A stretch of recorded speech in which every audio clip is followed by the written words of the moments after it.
बच्चों, विज्ञान एवं तकनीकी के नवीनतम क्षेत्र इकाई 1 को हम लोग 2 पार्ट में अध्ययन करेंगे।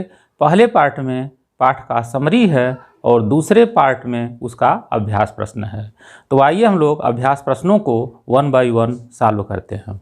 तो सबसे पहले चलते हैं। पहला प्रश्न है, निम्नलिखित प्रश्नों में सही विकल्प को छांटकर अपनी अभ्यास पुस्तिका में लिखिए।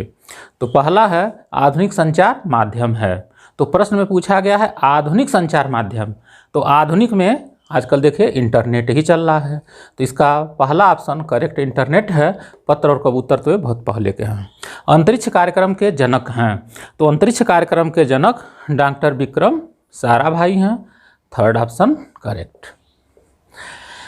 ग में सूचना एवं संचार प्रौद्योगिकी का आरंभ हुआ है। तो सूचना एवं संचार प्रौद्योगिकी का आरंभ वर्ष 2004 में हुआ है। तो सेकेंड ऑप्शन करेक्ट है। ऊर्जा के नवीकरणीय स्रोत हैं। तो ऊर्जा के नवीकरणीय स्रोत का मतलब ऐसी ऊर्जा जिसको हम जैसे वो ख़त्म ना हो और पुनः उसको हम प्राप्त करना, यानी कुछ समय के बाद उसको प्राप्त करना। तो ऐसा है सौर ऊर्जा। पेट्रोल और डीजल तो ख़त्म हो जाएंगे, इसलिए सौर ऊर्जा करेक्ट ऑप्शन। अब हम लोग आते हैं नेक्स्ट पे, रिक्त स्थानों की पूर्ति कीजिए। व्यापार का अर्थ है। तो व्यापार का अर्थ इसमें भर देंगे क्रय और विक्रय। ख में आते हैं, मेट्रो रेल, बुलेट ट्रेन और मोनो परिवहन के नवीन साधन हैं। तो इसमें भर देंगे। ग, स्नैपडील, फ्लिपकार्ट आदि ई कॉमर्स कंपनियां हैं। ई कॉमर्स इसमें हो जाएगा। 3G और 4G मोबाइल संचार के साधन हैं। तो इसमें मोबाइल संचार भर देंगे। निम्नलिखित के सही जोड़े बनाइए। तो इसका सही जोड़ा बनाना है, मैचिंग कर दीजिए। Video conferencing. तो वीडियो कॉन्फ्रेंसिंग क्या है? संचार का साधन है, इसको इससे मैच कर दीजिए। ICT क्या है? यह एक योजना है, इसको शिक्षा के स्तर में सुधार। अब आ जाइए ग पे, IRS क्या है? भारतीय सुदूर संवेदन उपग्रह। तो इसको इससे मैच कर देंगे। रक्षा एवं प्रतिरक्षा। तो रक्षा एवं प्रतिरक्षा क्या है? DRDO। तो इसको DRDO से मिक्स कर दिए। भूरी क्रांति। भूरी क्रांति क्या है? उर्वरक के क्षेत्र में। तो भूरी क्रांति उर्वरक के क्षेत्र में। आप लोग इसका स्क्रीनशॉट ले लीजिए। अभी तक आप मेरे इस चैनल को सब्सक्राइब नहीं किए हैं तो सब्सक्राइब कर लें, ताकि लेटेस्ट वीडियो सबसे पहले पहुंचे आपके पास। तो आइए अब हम लोग सॉल्व करते हैं प्रश्न नंबर 4 को। निम्नलिखित प्रश्नों के उत्तर एक शब्द में दीजिए। तो इसमें 4 का क है, राष्ट्रीय अनुसंधान समिति का गठन कब हुआ? तो राष्ट्रीय अनुसंधान समिति का गठन 1962 में हुआ। इसको कर लीजिए। अब इसके बाद अगला क्वेश्चन है, 4 का ख, प्रक्षेपास्त्र विकास कार्यक्रम के अंतर्गत किसका प्रक्षेपण किया गया? तो इसके अंतर्गत बैलिस्टिक मिसाइल, आकाश मिसाइल और ब्रह्मोस सुपरसोनिक मिसाइल का किया गया। बैलिस्टिक मिसाइल, आकाश मिसाइल, ब्रह्मोस सुपरसोनिक मिसाइल। अब आते हैं प्रश्न नंबर 4 के ग पे, 20वीं सदी में सर्वाधिक सफल ऊर्जा के स्रोत क्या थे? तो अनवीकरणीय ऊर्जा स्रोत। इसका मतलब ये होता है कि यह ऊर्जा खत्म हो जाए तो पुनः उसको हम प्राप्त न कर पाएँ, जैसे डीजल, कोयला, पेट्रोल, मिट्टी का तेल। तो ये सब अनवीकरणीय ऊर्जा के स्रोत हैं। 4 का घ, व्यापार एवं वाणिज्य की नवीनतम तकनीकी कौन सी है? तो व्यापार एवं वाणिज्य की नवीनतम तकनीकी ई व्यवसाय, ई कॉमर्स है। आजकल ही चल रहा है। आप फ्लिपकार्ट से, अमेजन से जो बुकिंग करते हैं, पैसे का लेन देन कर रहे हैं।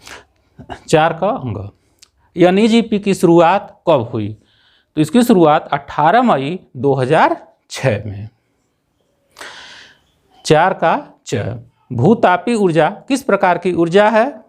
तो ये नवीकरणीय ऊर्जा का स्रोत है, मतलब ऐसी ऊर्जा का स्रोत है जो खत्म हो जाए तो पुनः हम कुछ समय के अंतराल के बाद इनको हम पुनः प्राप्त कर लेते हैं। इसरो का गठन कब हुआ? नवंबर 1969 में। इसको याद कर लिए, नवंबर 1969। चलिए अब हम लोग आते हैं प्रश्न नंबर 5 पर। प्रश्न नंबर 5 है, विनिर्माण से आप क्या समझते हैं? सविस्तार समझाइए। कच्चे पदार्थ को मूल्यवान उत्पाद में परिवर्तित कर अधिक से अधिक मात्रा में तैयार करना विनिर्माण या वस्तु निर्माण कहलाता है। विनिर्माण रोजगार को बढ़ावा देने के लिए काफ़ी सफल माध्यम है। एक बार पुनः, कच्चे पदार्थ को मूल्यवान उत्पाद में परिवर्तित कर अधिक मात्रा में उत्पादन को विनिर्माण या वस्तु निर्माण कहते हैं। विनिर्माण रोजगार को बढ़ावा देने के लिए काफ़ी सफल माध्यम है।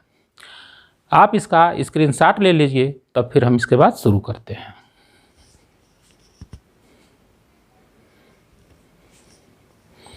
प्रश्न नंबर 6 है, शिक्षा के क्षेत्र में आईटीसी की क्या भूमिका है?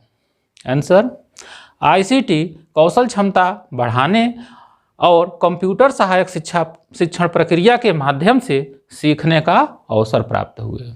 एक बार पुनः, आईसीटी कौशल क्षमता बढ़ाने और कंप्यूटर सहायक शिक्षण प्रक्रिया के माध्यम से सीखने का अवसर प्राप्त हुए। अब प्रश्न नंबर 7 पर आते हैं। ई गवर्नेंस क्या है? आंसर, आम नागरिकों के लिए सरकार की उपलब्ध सुविधाओं को इंटरनेट के माध्यम से उपलब्ध कराना ई गवर्नेंस कहलाता है। एक बार पुनः, आम नागरिकों के लिए सरकार की उपलब्ध सुविधाओं को इंटरनेट के माध्यम से उपलब्ध कराना ई गवर्नेंस कहलाता है। अब हम लोग आते हैं प्रश्न नंबर 8 पर।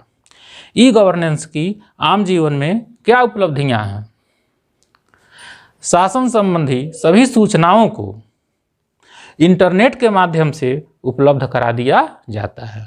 शासन संबंधी सूचनाओं को इंटरनेट के माध्यम से उपलब्ध करा दिया जाता है। प्रश्न नंबर 9 पे आते हैं। व्यापार एवं वाणिज्य के क्षेत्र में ई कॉमर्स की क्या भूमिका रही? ई कॉमर्स इंटरनेट के माध्यम से व्यापार का संचालन है। इसमें न केवल खरीदना बेचना बल्कि ग्राहकों के लिए सेवाएं और व्यापार के भागीदारों के साथ सहयोग भी शामिल है। एक बार पुनः, ई कॉमर्स इंटरनेट के माध्यम से व्यापार का संचालन है। इसमें न केवल खरीदना बेचना बल्कि ग्राहकों के लिए सेवाएं और व्यापार के भागीदारों के साथ सहयोग भी शामिल है। धन्यवाद। अभी तक आप चैनल को सब्सक्राइब नहीं किए हैं तो सब्सक्राइब कर लें।